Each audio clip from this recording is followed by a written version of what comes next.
Hi, welcome to Forensic Pathology Lecture 1, and today we are looking at the Medicolegal Investigative System. Now, imagine this scenario. A man is found dead in his home, no obvious signs of violence. The local police call it a natural death.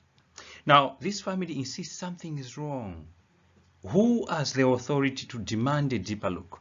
So the answer lies entirely in the type of medico-legal investigative system that operates in that region. So understanding these systems isn't just about academics. It's about justice, it's about public safety, and it's about closure. So in this lecture, we are going to explore the hidden frameworks that determine the official story of how we die. And therefore, this lecture 1 here, our first ever lecture in forensic pathology, we are calling it the engine of death investigation, because we are going to talk about the people, the processes, and the power that they hold to uncover the truth. Now, if you are studying law, if you are studying medicine, if you are studying forensics or criminal justice, you've probably come across the term medical legal investigative system. But what does it actually mean? Okay, we're going to talk about it. But first of all, let's first define what forensic pathology is, because this lecture also is the introduction to forensic pathology. So, definition of forensic pathology, what is it? So forensic pathology is just a branch of medicine that applies the principles and knowledge of the medical sciences to problems in the field of law. Okay? Now look at how we are going to break this down, right? We are saying that it's a branch of medicine, of course, but it is also important that we talk about pathology itself. We know that pathology is the study of disease, and forensic is something pertaining to the law. When we use the word forensic, it's something that's pertaining to the law. And therefore, we also need to recognize that forensic pathology is a subspecialty of pathology that focuses on determining the cause, number one, the cause, of course, and the manner of death in cases that are sudden, unexpected, violent, or suspicious. These are terms of forensic pathology, and this is one of the most complete definition of forensic pathology itself. Now, in other terms, in layman's language, in short, we can say that forensic pathology itself is just the application of medical knowledge to legal questions. We are qualified to say that. So, after knowing this now, let's look at the key terminologies that underlie the very forensic pathology that we're talking about.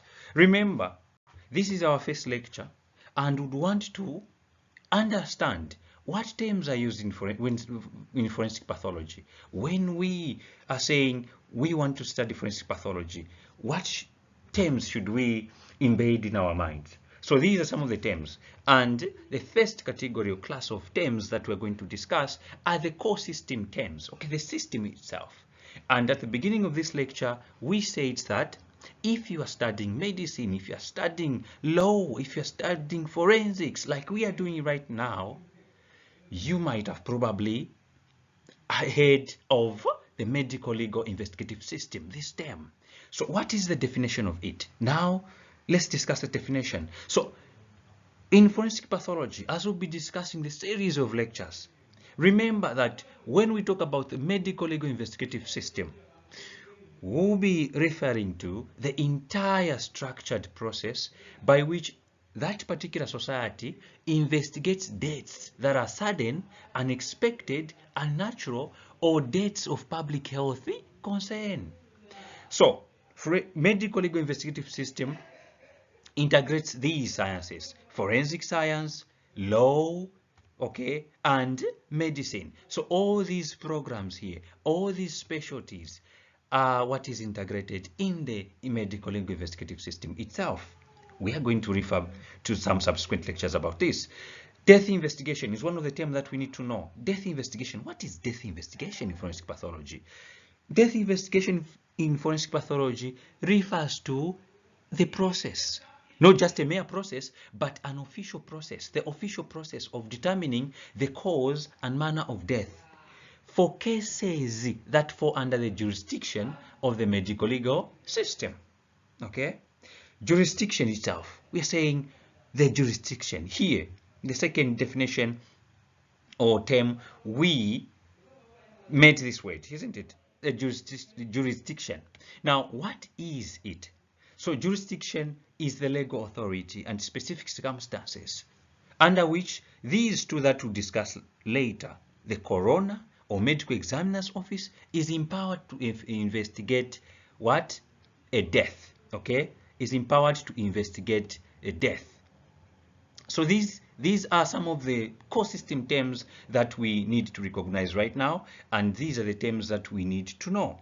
Okay, other terms that we need to know, must know terminologies, are key personnel terminologies. Okay, so key personnel terminologies that we're going to discuss mostly in forensic pathology includes the coroner. Who is a coroner? A coroner is a public official who is often elected. And what do? They investigate deaths within their jurisdiction.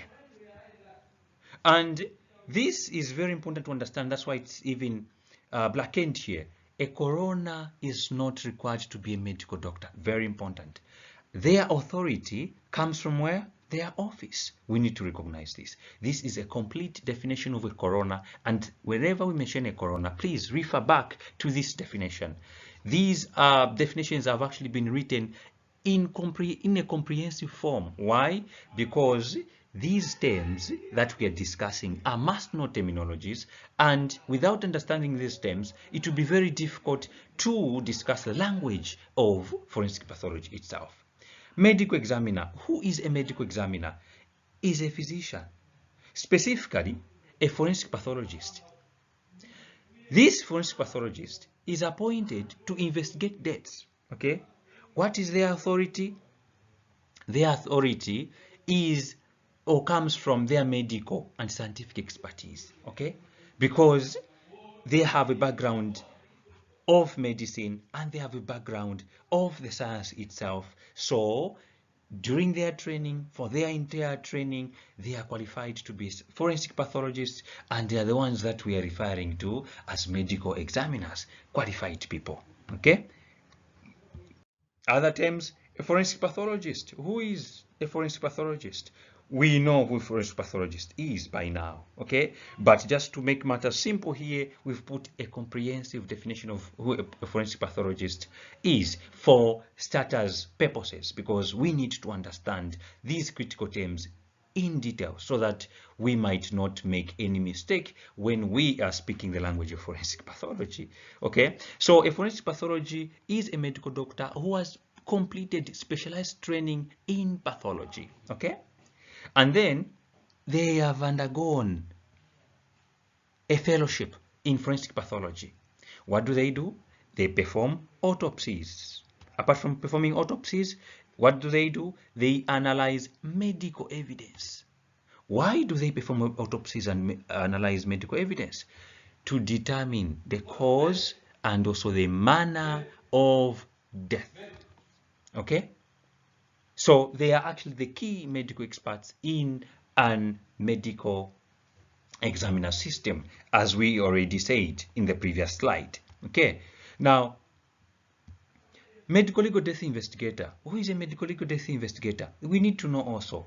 This one is a profession, okay, with a background in law enforcement, nursing, or science, who works for that medical examiner or the coroner's office, and they are trained, by the way, to investigate death scenes, gather evidence, and liaise with families and law enforcement. Okay, so remember this. These medical legal death investigators, they investigate death scenes, they gather evidence, and they liaise with families. They are trained people. Okay, apart from that, we also need to know the cause of death. What is the cause of death? Cause of death, this is the specific disease or injury that Okay, so specific disease or injury that initiates the sequence of events leading directly to death. This is a topic on its own, and we're going to discuss it in details. And then we have the manner of death.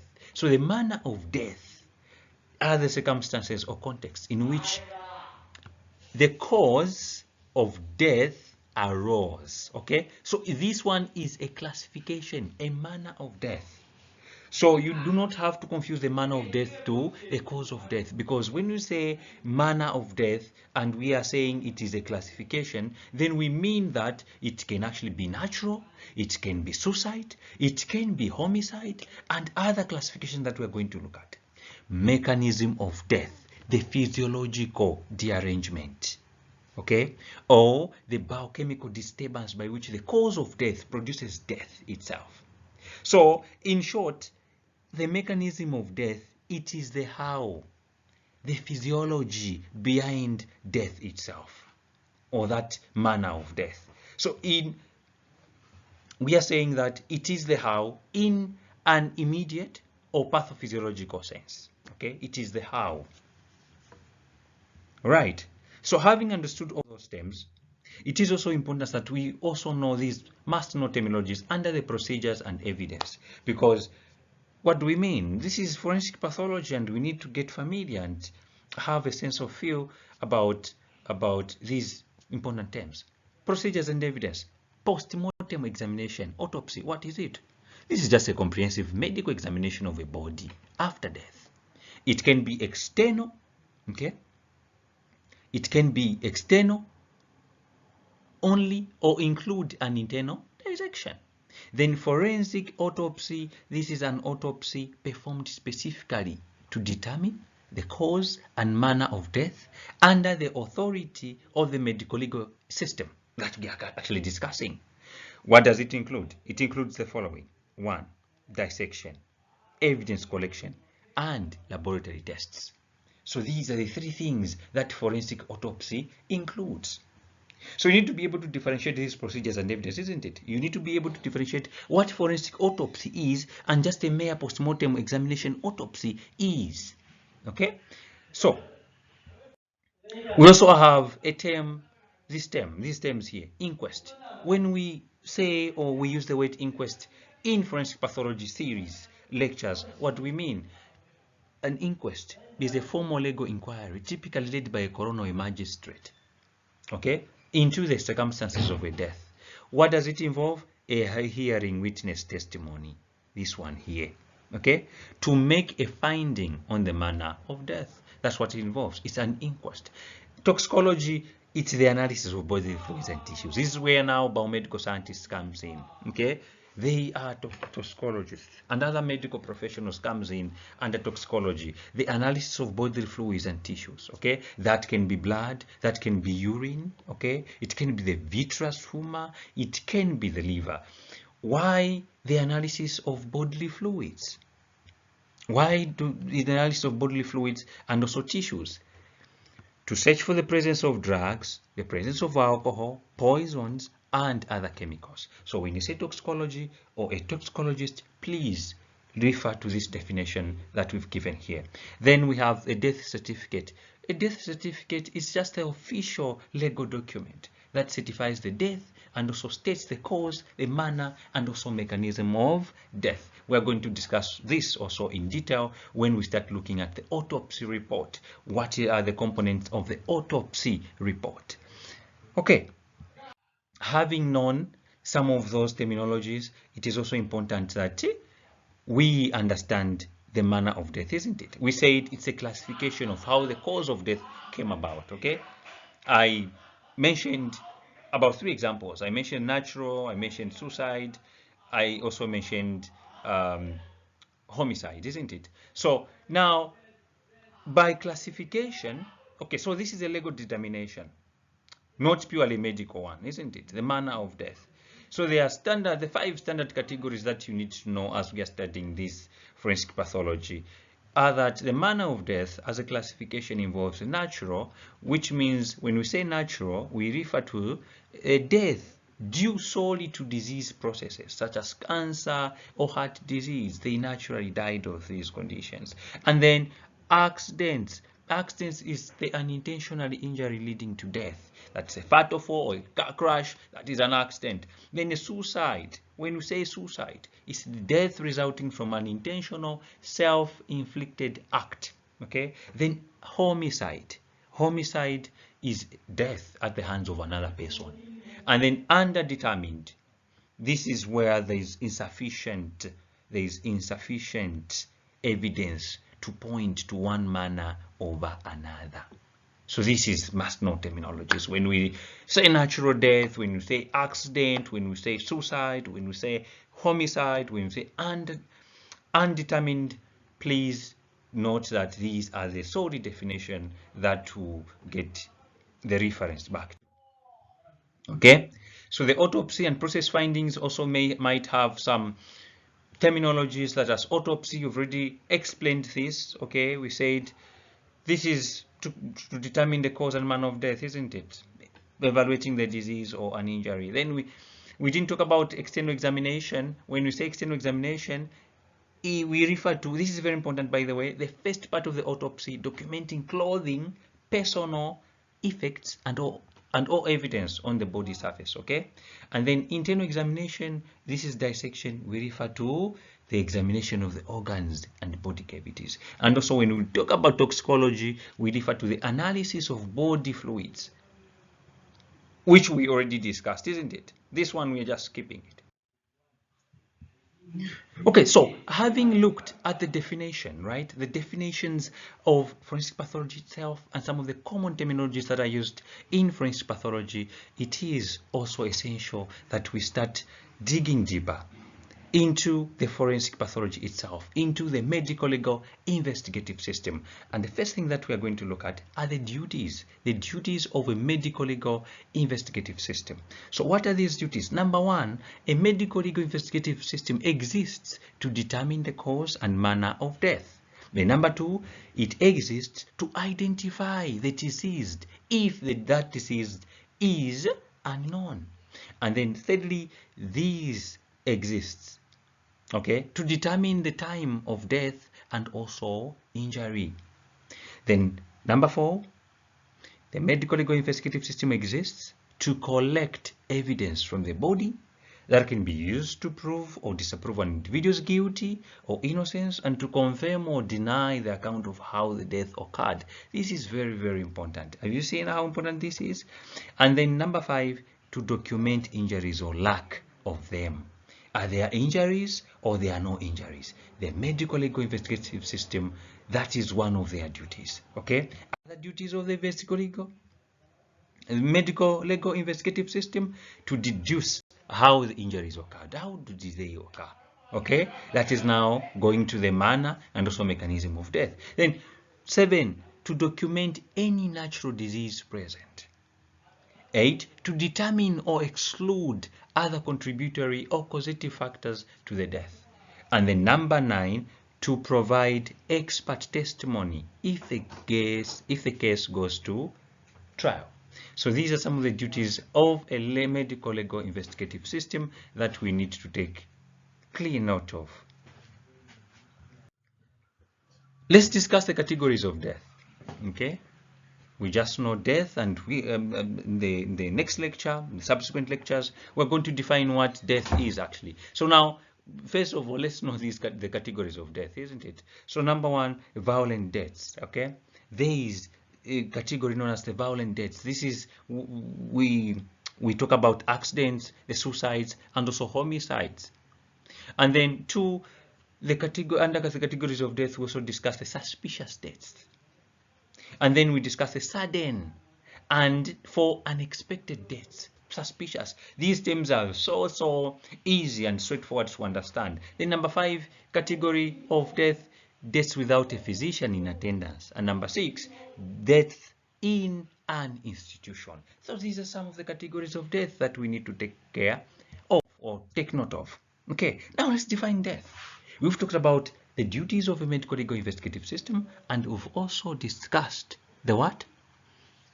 The categories of death. now it is important that we also discuss the definition of death itself.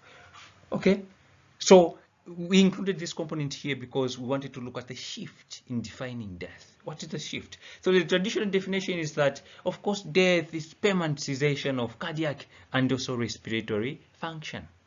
But there's a modern challenge here in which we need to come up with the definition, the complete definition of death. The introduction of the machines, okay? So machinery can artificially maintain heart and lung activity. Now, because the machines can do this, this has led to the new concept of what is known as brain death, okay? Brain death. Now, definitions differ for adults and children. We have to take note of that. So definitions differ for adults and children. Okay, so now when we talk about the shift, this shift that we've just talked about, we said there's a new concept that has to do with brain death, right? So now let's discuss the declaring brain death and medical legal process. How is it? Now, a clinician must pronounce death before a case enters the medical legal system. They must do that. And if a case falls under a medical examiner or a coroner, of which we are going to talk about these two later, permission must be obtained from them before organs are removed, because they are the ones that are in charge. That's the why. They are the ones that are examining, and they are ones in charge. But we need to also take note of that that most medical examiners and coroner officers, they grant permission as organ harvesting does not interfere with an autopsy. This we have to also take note of, because when you look at the statement, which is the second statement, it is saying that permission must be obtained. But automatically there is some permission that is granted. Why? Because organ harvesting does not interfere with an autopsy. So there are jurisdiction challenges, of course. What are these jurisdiction challenges? So this is under the Medicolegal Investigative System itself. Don't get confused. And this is just the definition of what? Death. So jurisdiction challenges that mostly experienced is that when pronouncing death,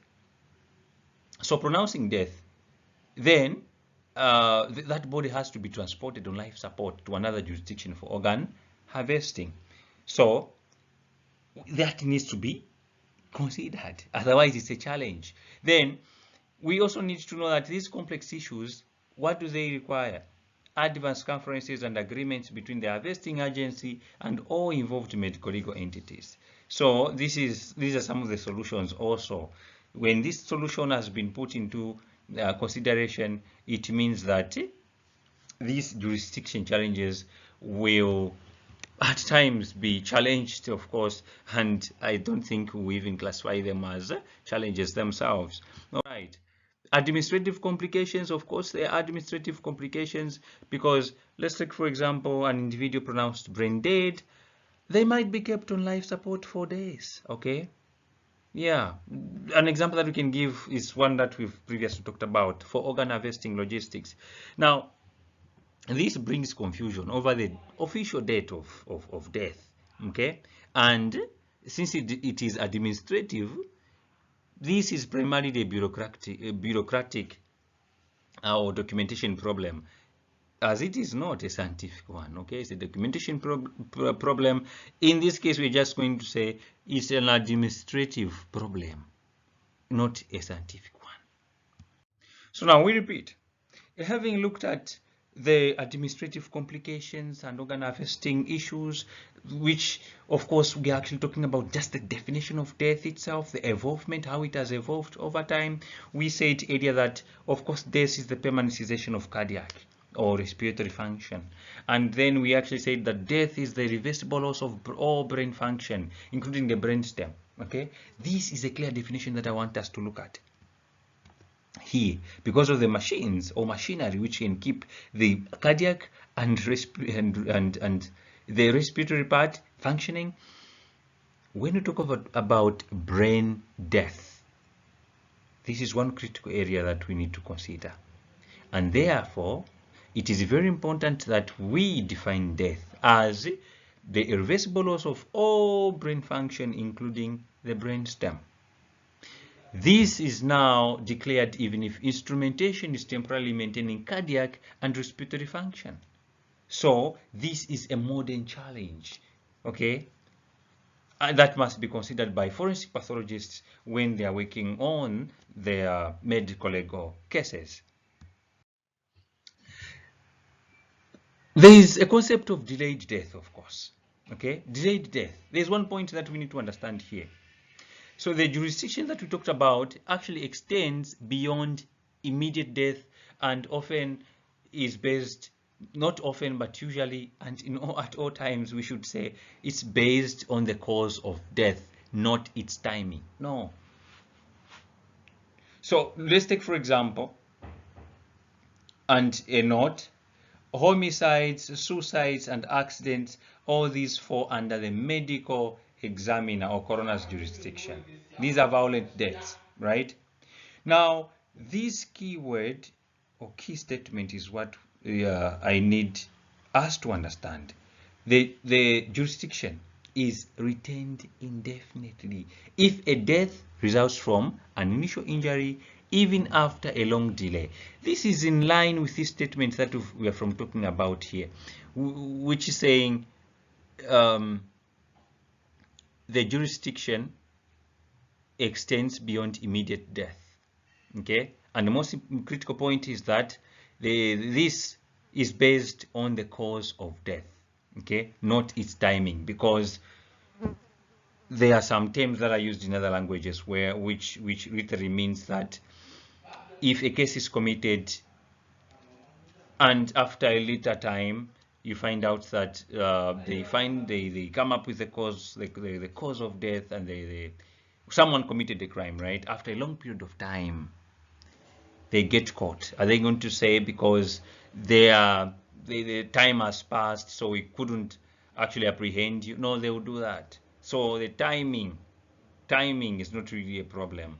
What we are concerned here is the cause of death. So given an example, even after a long delay, give an example of retained indefinitely. An individual suffers a head injury, okay? After suffering from a head injury, they have lapsed into an irreversible coma. Later, they die in a nursing home from pneumonia, okay? So what is the cause of death in this case? Look at this. Look at this. So the cause of death, the mechanism of death, and also the manner of death is an individual topic that I want us to discuss. But in cases of this, there is retained what? Indefinitely. So this is an example. Years later, what caused this death is actually the head injury here. Everything came from this head injury. And then gunshot wound reduced the spine 25 years prior. 25 years after this gunshot wound to the spine, then that individual undergoes paraplegia, and then there's chronic pyelonephritis, and later there's this renal failure here, chronic renal failure, and there's death. So the result here is death. Even here you can see there is death. This is forensic pathology and talk about death, isn't it? So in these cases, these are two clear examples of what? The jurisdiction being retained indefinitely. Having discussed this, let's talk about now the investigative systems. It is important that we discuss the investigative systems. So there are two systems in the United States. Okay, so let's talk about the United States. There is the coroner system and there's the medical examiner system. So the coroner system, a coroner is just an elected official who may not be a physician, isn't it? We talked about this. And then a medical examiner system is an appointed physician who, in this case, is referred to as a forensic pathologist. Okay, when you look at the system in the United States, you find out that some data that were retrieved starting from the very 21st century, the landscape was that there are 12 states which uses a coroner system in the United States. There are 19 states that uses a state medical examiner system, 3 states use a county or regional medical examination system, and then 16 of these uses a mixed system. Now, a trend is that slowly there's a shift from a corona to a medical system, okay? And we are going to discuss the reasons as to why there's that shift. So let's discuss the corona system, just to understand everything in detail and in a clear way. So under the corona system, the authority, who is given the authority under the corona system? The authority is derived from a political or administrative office. So that is under the authority. Qualifications. Qualifications, there's no medical forensic science background that is required. This one may just be an elected official, a sheriff, a county commissioner, or a funeral director. Can be a coroner. Operation, they act as a judge of death, okay? What do? They certify the death certificate. And if an autopsy is needed, what do? They hire a forensic pathologist or contract with an medical examiner's office. So I think we're getting there. We're understanding the medical legal investigative systems, because this is the whole point of this lecture. Okay, everything that we were discussing was to make us understand the introduction to forensic pathology. What is it? Why is it done? But understanding systems is very, very important, because once you do, then we know the process. We know the people that are involved. The pros of the corona system. This can be more directly accountable to the public if elected. So it's very easy to do that. And then the cons, look at the cons. High potential for conflicts of interest. This is a disadvantage, right? There is high potential for conflicts of interest, political influence, and also inconsistency. Why inconsistency? There is lack of standardized medical expertise, because we said that qualifications of a corona are that they might have no medical or forensic science background. That might be required. Okay. So that's why we're saying there's lack of standardized medical expertise.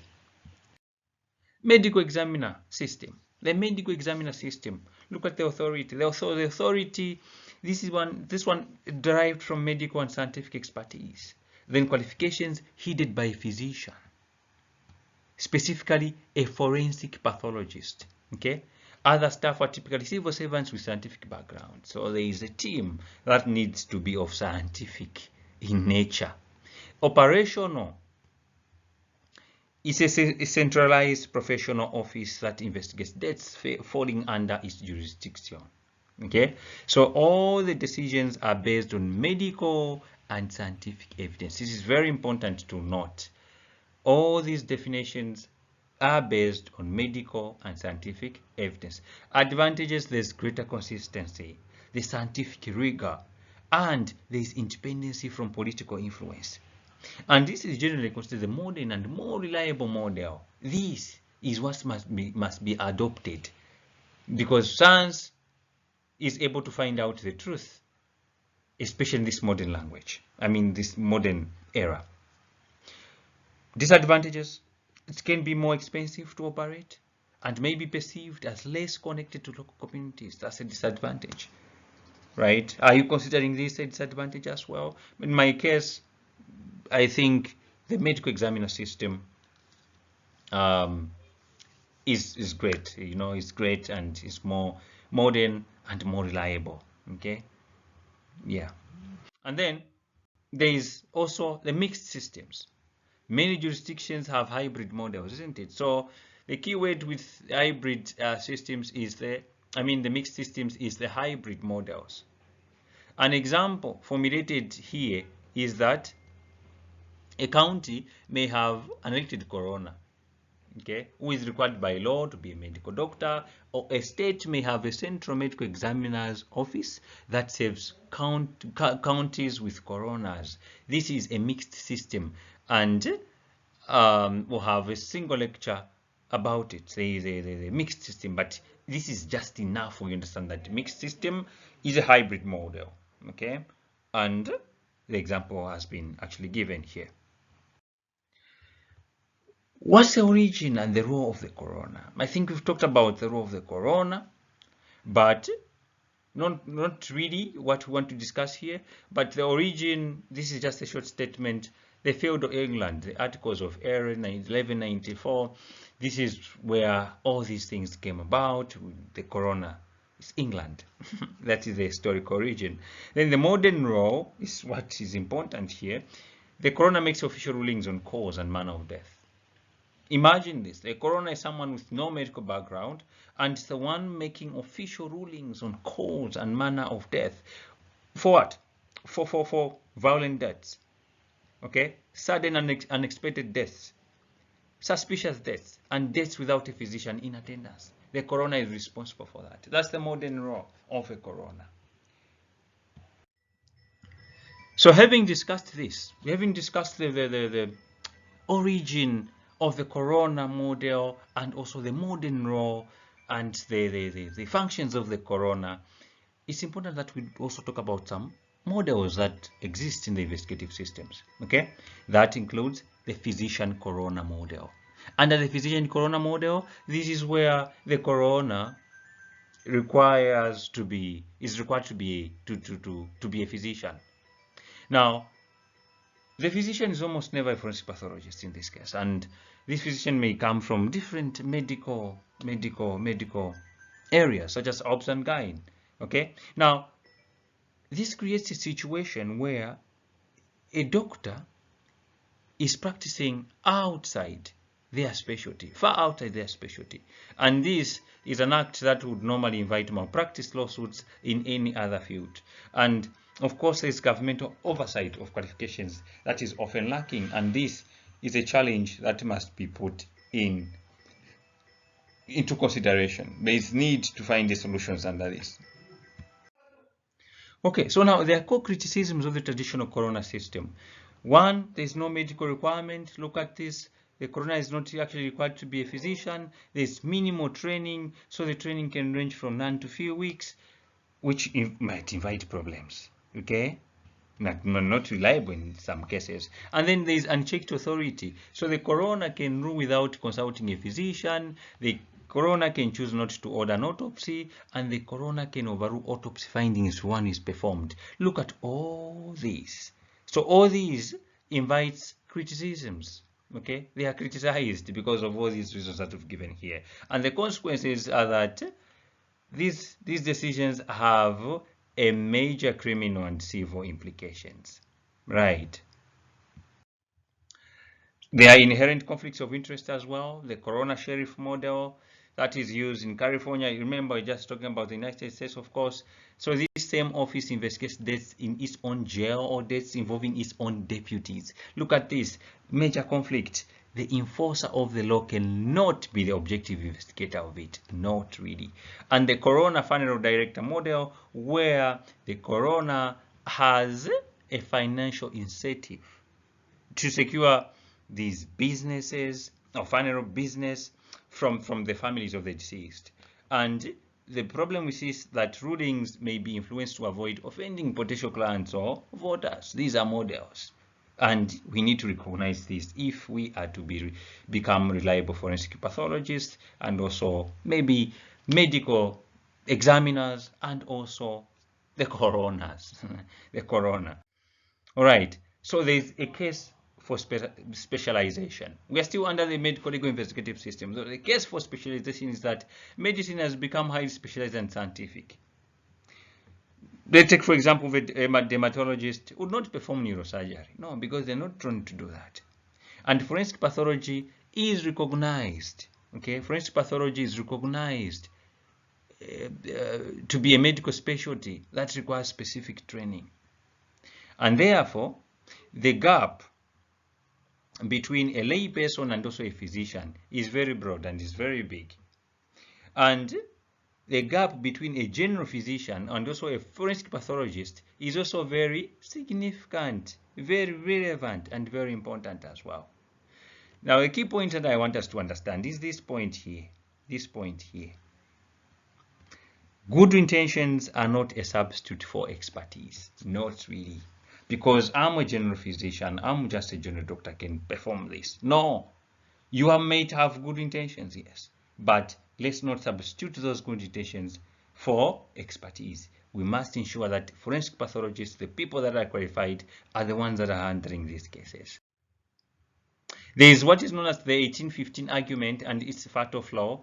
This is where any anatomical pathologist can handle 85% of cases and only 15% need a forensic specialist. Now, with this, it is very impossible to predict which cases fall into the critical 15% ahead of time. So this is a flaw on its own. An example is a witnessed car accident that was actually a homicide from a robbery. Look at this. A car accident that was actually a homicide from a robbery. This is under the 1815 argument and this fatal flaw. It's just very difficult. Now, another example is where a simple suicide that triggered $1 million lawsuit. You have to connect all those two things. And then a SIDs, okay? The sudden infant death syndrome case that was the final death in a series of infanticides. So this is where now we need a qualified expert on every case because any case can become complex. Yes, so the 1815 argument. So we need a qualified expert on every case because any case can become a complex one, right? So when is death investigated? When is death investigated? So not every death is investigated by the medical legal system. We need to take note of this. Jurisdiction is typically triggered by circumstances that are what? One, death is investigated when these circumstances violent. It can be homicide, suicide, or accidents, including drug overdoses. Okay. Sudden and unexpected. This is when death is investigated. A seemingly healthy person collapses and dies. What has made that particular individual to collapse and die? Unattended. No physician was present or treating the descendant for a fatal condition. We need to investigate that death. In custody, there's death in jail, prison, or while someone is in police custody. We need to investigate that death. And then there's suspicious or unusual circumstances which might suggest a foul play. You see? So death must be investigated as well. Work-related, industrial accidents or occupation diseases, yeah. Then a threat to public health, contagious disease that could pose a risk. They need to investigate that and they need to find out that because that is of public concern. Forensic pathology considers public safety as well. So that's why in most of these cases, death has to be investigated. So let's take a look at the global perspectives. We're going to talk about these examples and how their medico-legal investigative system is actually different. And therefore, we're also going to consider Zambia. What is the medico-legal investigative system of our country, Zambia? Now, when we talk about the global perspectives, look at the United States. To summarize, we actually talked about the United States because most of the materials that were researched had to do with the United States. So when we talk about the United States uses a patchwork of systems. What do we mean by a patchwork of systems? So some states are entirely medical examiners based, isn't it? Like Florida and also Maryland. Them they use the medical examiners based, isn't it? And then others are entirely corona based, like Louisiana, corona based, and many are mixed. We talked about mixed systems, right? So there is a strong national push towards the professional medical examinations model in the United States. Okay, talking about the United Kingdom. It uses the corona system, but it is a legally qualified judicial officer, not necessarily a doctor though. So they rely heavily on pathologists designated under their Section 19. That was what the research material was saying. They rely heavily on pathologists designated under Section 19 to perform these autopsies. And the system in the United Kingdom is court-based and also inquisitorial. Then Scotland has a unique system headed by the Procurator Fiscal. I wanted to say Procurator General. It's the Procurator Fiscal. Scotland. So who is this Procurator Fiscal? A Procurator Fiscal is actually a qualified public prosecutor who investigates all those sudden, suspicious, and unexplained deaths, instructing the forensic pathologist as needed. This is a Procurator Fiscal. I'll repeat that. He is actually a legally qualified prosecutor, or public prosecutor in short. What does this Procurator Fiscal do? They investigate all those sudden, all those suspicious, all those unexplained deaths, instructing the forensic pathologist to do the work, or as needed, to take those procedures. And then the France and many civil law countries, the system is led by the investigating magistrate, the juge d'instruction. Okay, this is France and many civil law countries. Now, under this one, the police work under the magistrate's direction in France and many civil law countries. Okay, and then medical experts, including the very forensic pathologists, are the ones that are appointed by the magistrate to provide reports. It is a fully judicial-driven process from the start in France and many civil law countries. Then Scandinavian countries, these typically have a centralized state-run forensic medical institute. This state-run forensic medical institute saves the entire country and ensures the high levels of standardization. Not only standardization, but it also ensures the high levels of expertise. Okay, so these are the global perspectives that we would love to look at. And then we talk about the medical legal investigative system in Zambia. So in Zambia, the system is primarily governed by two key pieces of legislation: the Coroner's Act and also the Criminal Procedure Code. So the Coroner's Act, which is the chapter 36 of the laws of Zambia, outlines the jurisdiction and procedures for inquests into what? The death. This is the principal law. Now, parts of this act are considered outdated according to the research that was done. And then we talk of the Criminal Procedure Code, which is the chapter 88. This code is one that grants the police and also the magistrate the authority to do what? To investigate the death, and also not only to investigate the deaths, but also look at the post-mortem examinations, which is how main medical legal investigative investigations are initiated in practice. So this is the Criminal Procedure Code.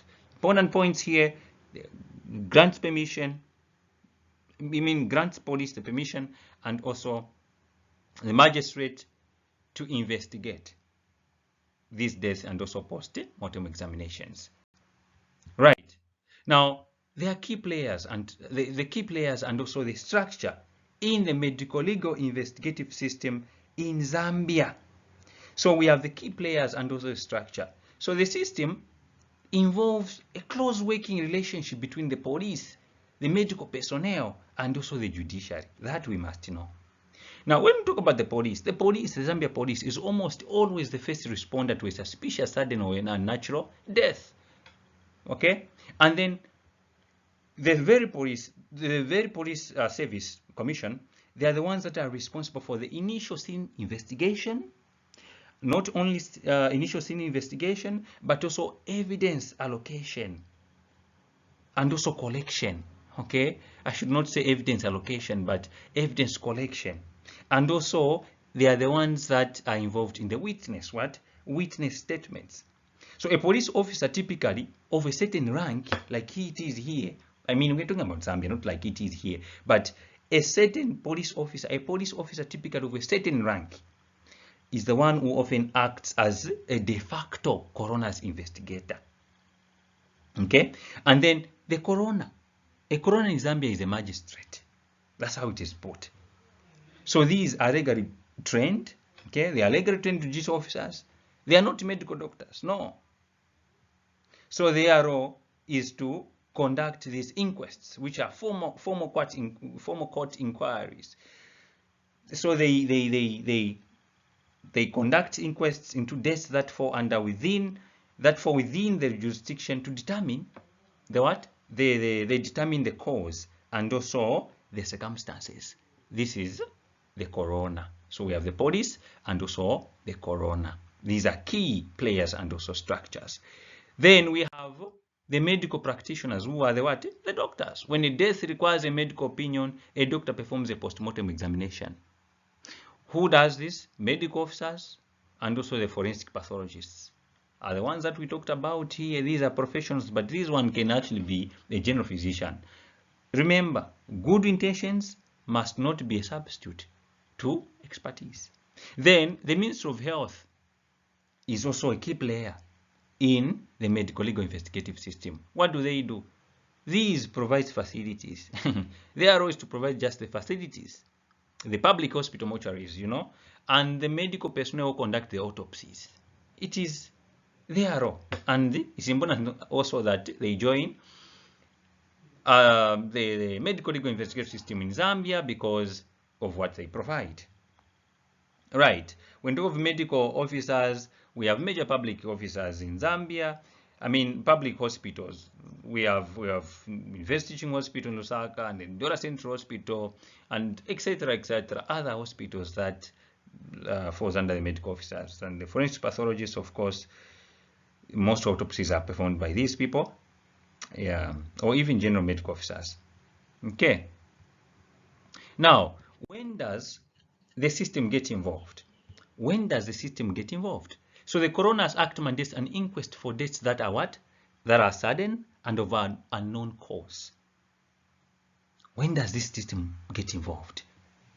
The medico-legal investigative system in Zambia and all those key players. When there's sudden death and that death of unknown cause. When there is some unnatural accidents, falls, poisonings, they are involved. Violent homicides and also suicides, they are involved. Then occurring in prison or police custody. If that death is death resulting from an abortion, they get involved. Then if it is occurring during a surgical operation or under anesthesia, they have to investigate that. So this is where an inquest, which is a formal court inquiry, is requested. Right. Now there are typical processes in practice that we need to know. What are these typical processes? Number one, report and scene investigation, isn't it? The first thing that is done is a report and also a scene investigation. What is involved under this? This is where a death is reported to the police. Okay, when the death is reported to the police secures the scene, they gather evidence, and also they file a report. Then there's post-mortem examination. Then the police, after reporting and investigating that scene, they do what? With authorization from a magistrate, of course. They request a post-mortem from a government hospital to determine the cause of death. Then after that, during that period, the body is transported to a public mortuary. Then the inquest itself is the third process that we'd love to talk about in an easy manner so that we understand. This is based on the police, of course. The police based on the police report and the post-mortem report. So the coroner, who is a magistrate, will do what? Will open a formal inquest. Now, this is a court proceeding where witnesses, that includes the doctor who performed the autopsy, are called to testify under the inquest. Then finding is actually the last one, where the coroner delivers a finding on the manner of death. Was it an accidental death? Was it a homicide? Was it a natural cause? Or was it a suicide? So this is a typical process in practice, the medico-legal investigative system in Zambia. What are the major challenges that we must put into consideration?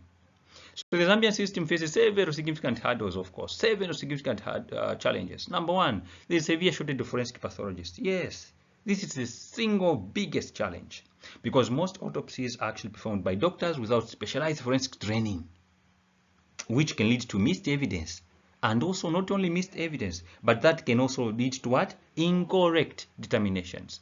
Then another challenge faced by the Zambian system is the outdated registration. The Coroner's Act that we use in Zambia is old and does not adequately address modern complexities, and therefore it is high time that they start looking into this. The Coroner's Act model, the act is old. Can they go the way of the medical examiner's way, the medical examiner's model? That would be interesting, because that would even be reliable. It has got less disadvantages as compared to the coroner model. Lack of resources. When we talk of lack of resources, we're talking about the police and hospitals often lack basic equipment, transport, and also facilities. Sometimes, mortuaries are frequently overcrowded, and also they are under-equipped. So we need to obtain, we need to obtain a report that is very thorough in forensic pathology, because one case can represent a lot of issues in society. Okay?